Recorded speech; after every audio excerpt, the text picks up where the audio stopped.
مصر کو بھی IMF نے کہا کہ اپنے فوج کے خرچے کم کرو. تو جو بھی آپ بیل آؤٹ کرے گا وہ آپ کنڈیشنز دے گا. تو پہلی تو کنڈیشنز میں نے آپ کو بتا دیں کہ ابھی انہوں نے مزید اور ٹیکسز لگانے ہیں کیونکہ ہماری ٹیکس کلیکشن گر گئی ہے. 400 ارب روپے کے ٹیکسز لگانے ہیں تو وہ بھی مہنگائی پیدا کرے گا. انہوں نے یہ جو پٹرول اور ڈیزل اور بجلی کی قیمتیں بڑھانی ہیں تو وہ اور مہنگائی کرے گا. تو عام آدمی کو سارا کچھ افیکٹ کرے گا. لیکن سب سے زیادہ کہ یہ ملک ایک بڑا خواب پاکستان، اس کی سیکیورٹی کی ہر اس پاکستانی کو فکر ہے جس کا جینا مرنا اس ملک میں. وہ لوگ جن کا سٹیک پاکستان میں نہیں ہے ان کو اس کی فکر نہیں ہے. ان کو تو باہر بیٹھے ہوئے ہیں، جب مشکل آتی ہے باہر چلے جاتے ہیں. مسئلہ یہاں پاکستان کے لوگوں کو ہے اور یہ میرا سب سے پہلے میں آپ کو بتاؤں کہ میرا یہ خطرہ ہے. دوسرا مجھے جو خوف آ رہا ہے وہ یہ کہ جن لوگوں نے، اور یہ چند لوگ تھے جنہوں نے یہ رجیم چینج کے اندر پوری سازش کر کے گرائی تھی گورنمنٹ، مجھے خوف ہی آ رہا ہے کہ انہوں نے کوئی یہ پچھلے 8 مہینے میں کوئی سبق نہیں سیکھا. بجائے یہ جلدی ریئلائز کرتے کہ یہ غلطی ہو گئی ہے اور یہ غلطی ٹھیک کرنے کا تو صرف ایک ہی طریقہ تھا جو میں پہلے دن سے کہہ رہا تھا جب ہماری گورنمنٹ گرائی کہ صاف اور شفاف الیکشن کروا دیں. اس کے علاوہ تو کوئی دوسرا طریقہ نہیں تھا. بجائے اس طرف جانے کے مزید اور پاکستان کو دلدل میں ہم نیچے جاتا جا رہا ہے. کیسے ہو یہ رہا ہے کہ عوام کے خوف سے کہ عوام نے اب سوال پوچھنے ہیں.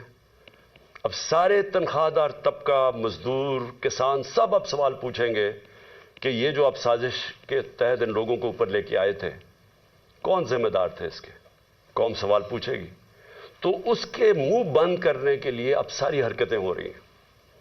بجائے یہ کہ وہ قوم کو فیصلہ کرنے دے کون کس کو وہ لانا چاہتے ہیں، ایک جمہوری طریقے سے، ایک صاف الیکشن سے وہ قوم الیکٹ کر لے وہ لوگوں کو جس کو بھی وہ لے کے آئے اور وہ اس کو مینڈیٹ دے کہ ہمیں اب اس مشکل وقت سے نکالیں. الٹا دوسری طرف نکل گئے ہیں.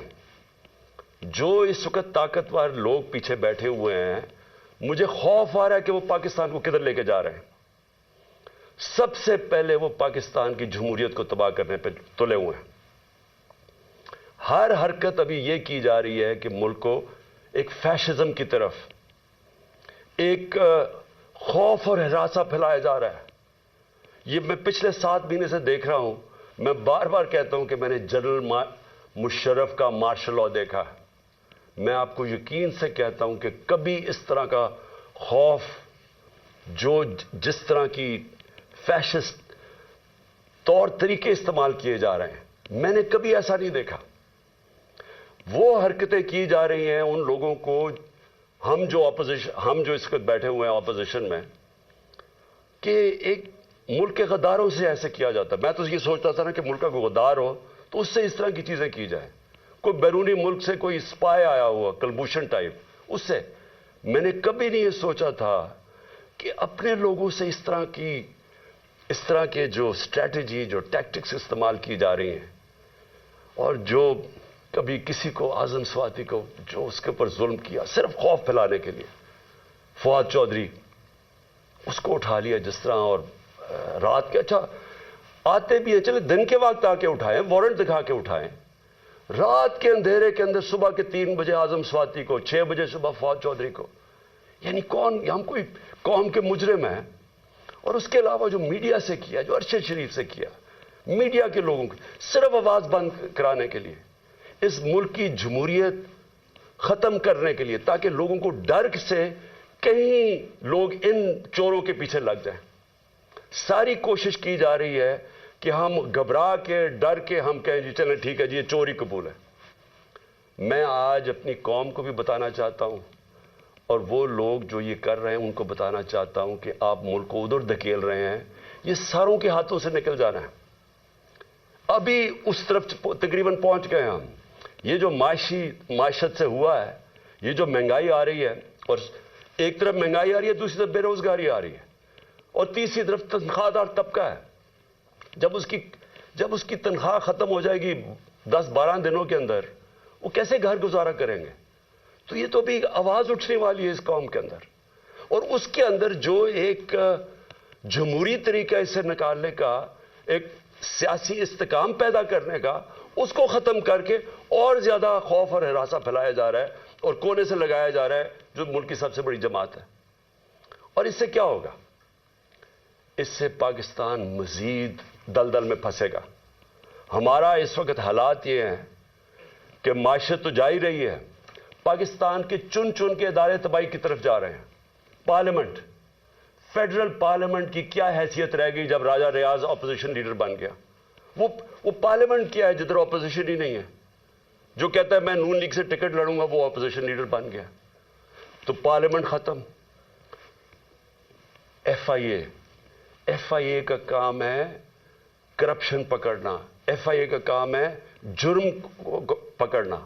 ایف آئی اے کو صرف شہباز شریف کو وہ منظور چپڑاسی اور وہ جو 16 ارب روپے کی ان کی چوری پکڑی تھی، اس کو مٹانے کے لیے، اس کو دبانے کے لیے ساری ایف آئی اے تباہ کر دی ہے.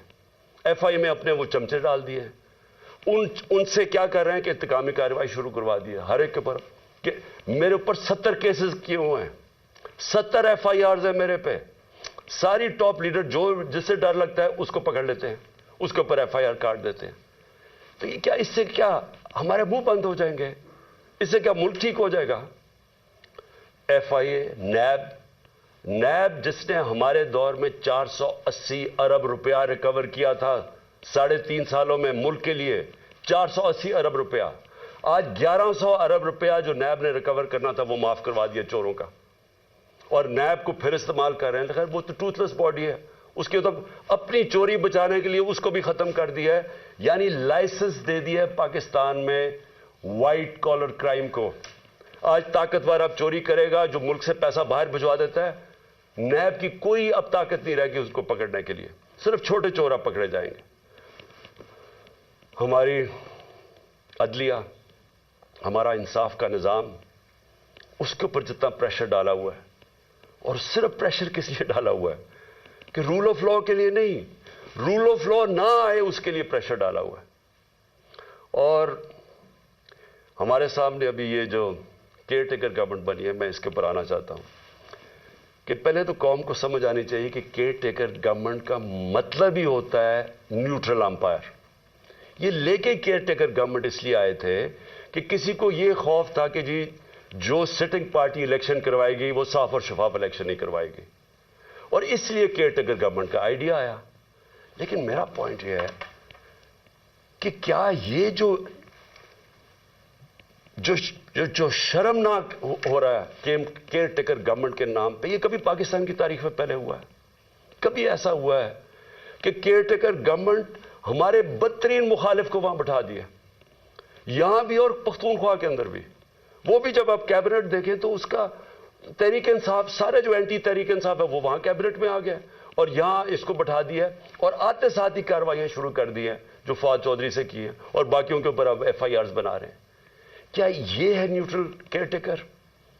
یعنی کوئی قوم کو اتنا بیوقوف سمجھا ہوا ہے کہ آپ ایک طرف نیوٹرل امپائر کھڑا کر رہے ہیں اور بدترین ہمارے مخالف یہاں کھڑے کر دیے لا کے.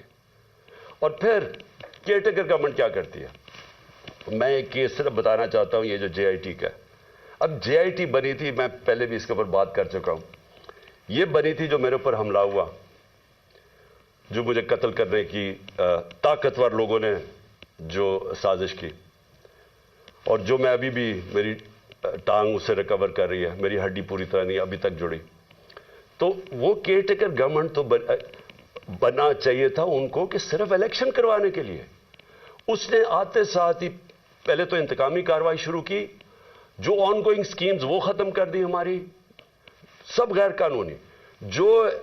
جو ڈپارٹمنٹس کے ہیڈ لگے ہوئے تھے، جو نان پولیٹیکل لوگ تھے، ان کو ہٹانا شروع کر دیا. اور جو جے آئی ٹی ہے، جے آئی ٹی کو بند کر دیا. اب پروونشل جے آئی ٹی نے فائنڈنگز کی ہوئی تھی کہ ایک نہیں تھا، 3 شوٹر تھے. 2 جو ڈی پی او گجرات تھا اور جو سی ٹی ڈی کا ایس ایس پی تھا، ان دونوں نے پروونس کی جے آئی ٹی کی پروونس کی پولیس نے منع کر دیا کہ جی ہم اپنے فون بھی نہیں دکھاتے جن سے انہوں نے تصویریں لی تھی، اس کا ویڈیو بنائی تھی جو شوٹر تھا ندیم. اور جب انہوں نے یہ ثابت کر دیا 3 شوٹر ہیں، تو وہ ساری جو پورا بنایا ہوا تھا طاقتور لوگوں نے بیانیہ وہ ختم ہو گیا. تو یہ ضروری تھا کہ طاقتور لوگ سب سے پہلے جو اس حکومت کے پیچھے ہیں کہ جے آئی ٹی کو ختم کریں. اب جے آئی ٹی کا جو انہوں نے ایک اینٹی کرپشن کا آدمی لے کے آئے ندیم سرور, اس نے کیا کیا ہے, اس نے آتے ساتھ ہی سسپینڈ کر دیے جو انویسٹیگیٹنگ آفیسر تھا, اور سارا جو جے آئی ٹی کا ریکارڈ ہے وہ سیل کر دیا. کس چیز کا ڈر ہے؟ میں یہ سوال پوچھتا ہوں کہ اگر کسی نے کوئی غلط کام نہیں کیا تو ان کو ڈر کس چیز کا ہے؟ آخر ایک سب سے بڑی پارٹی کے ہیڈ ایکس پرائم منسٹر کو قتل کرنے کی کوشش کی گئی ہے. یہ انویسٹیگیشن کیوں بند کی جا رہی ہے؟ آپ چیلنج کر سکتے ہیں بعد میں, جب جے آئی ٹی کا رزلٹ آئے تو عدالت میں پیش ہونا ہے, تو اس کے اوپر پوری دوسری طرف کی سائڈ کی آ سکتی ہے. لیکن انویسٹیگیشن کیوں بند کر رہے ہیں؟ کیوں اتنا خوف زدہ ہے؟ اور میں آج اپنی ساری قوم کو یہ بتانا چاہتا ہوں کہ دیکھیں, مجھے جب پہلی دفعہ پتہ چلا جب ہماری گورنمنٹ ہٹائی گئی تو مجھے پتہ چلا کہ مجھے قتل کرنے کی سازش ہوئی ہے. میں نے ویڈیو بنا کے باہر بھیج دی. 4 لوگ تھے بند کمروں میں جنہوں نے فیصلہ کیا مجھے قتل کرنے کا, اور میں نے بتا دیا اور پبلک جلسے میں بتایا کہ یہ میں نے کر دیا اور اگر مجھے کچھ ہوگا تو یہ ویڈیو ریلیز ہو جائے گی. اس کی وجہ سے وہ پیچھے ہٹ گئے. اگلا انہوں نے پلان بی بنایا, دینی انتہا پسند کے نام پہ مجھے قتل کیا جائے. وہ بھی مجھے پتہ چل گیا. میں نے تب جا کے 2 پبلک جلسوں کے اندر بتایا کہ یہ کرنے لگے ہیں. پہلے انہوں نے ویڈیو بنائی, پھر میرے اوپر پوری سازش کی, پوری کیمپین بنائی کہ جی اس نے توہین کر دیا مذہب کی. وہ پوری سازش چلی اور اس کے بعد میں نے پہلے بتایا اور پھر انہوں نے تقریباً کامیاب ہو گئے تھے. تو اللہ کا کرم ہے, بچانے والا, زندگی دینے والا. اب یہ تیسرا پلان سی بنا ہے. آصف زرداری اس کے پیچھے ہے. کرپشن کا پیسہ اس کے پاس بے تحاشا ہے.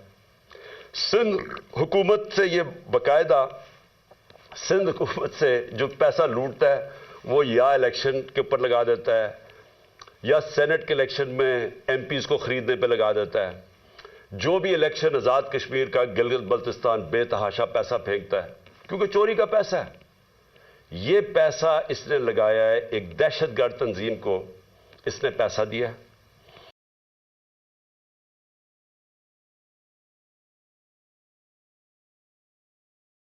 اور انہوں نے اگلی واردات کرنی ہے. میں آج اپنی قوم کو بتا رہا ہوں, اور میں اس لیے بتا رہا ہوں کہ میں جو نام میں نے دیے ہیں وہی نام وہ بھی آئیں گے اور آصف زرداری کے علاوہ.